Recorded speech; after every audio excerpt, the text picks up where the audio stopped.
Example 1.17ல் இது ரெண்டே multiply பண்ண சொல்கிறாங்க, பண்ணிக்கலாம். -35 இன்ட்டு -11.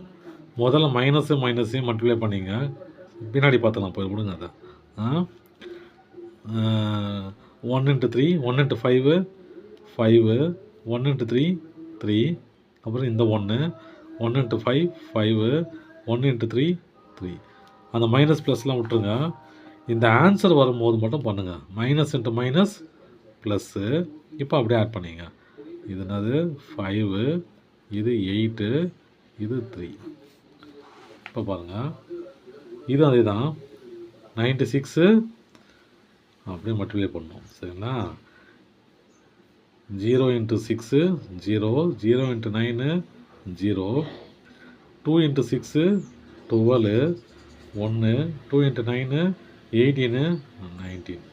இப்போ பாருங்கள், ஆன்சர் வரும்போது மட்டும்தான் இந்த மைனஸையும் இந்த ப்ளஸ்ஸையும் மல்டிப்ளை பண்ணணும். Minus into plus minus 19 20. இதான். இப்போ பாருங்கள், 2 × 5 என்னது 10, 1 × 5 5 0 6, மைனஸ் இன்ட்டு ப்ளஸ்ஸு மைனஸ். இது ரெண்டுமே ப்ளஸில் இருக்கிறதுனால பிரச்சனை இல்லை. 5 × 5 25, 5 2 1 5 சார் 5 7. ஆன்சர் அவ்வளோதான். எந்த நம்பரை ஜீரோவால் மல்டிப்ளை பண்ணாலும் ஆன்சரு ஜீரோவாக தான் இருக்கும்.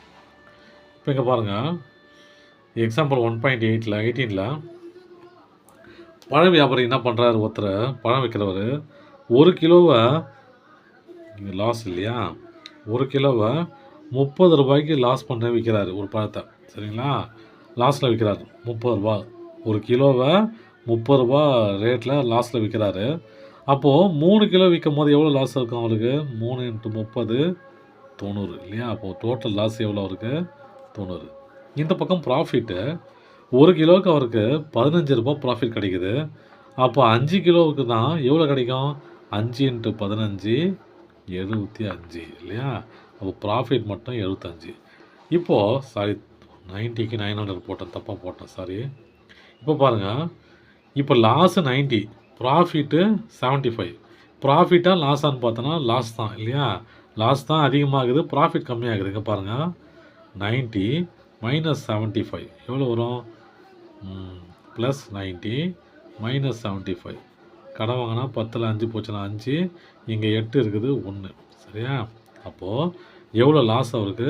15 ரூபா லாஸு. 15 ரூபா. அந்த பணம் விற்றதால் அவர் கெயினே கிடையாது, லாஸ் தான். தேங்க்யூ.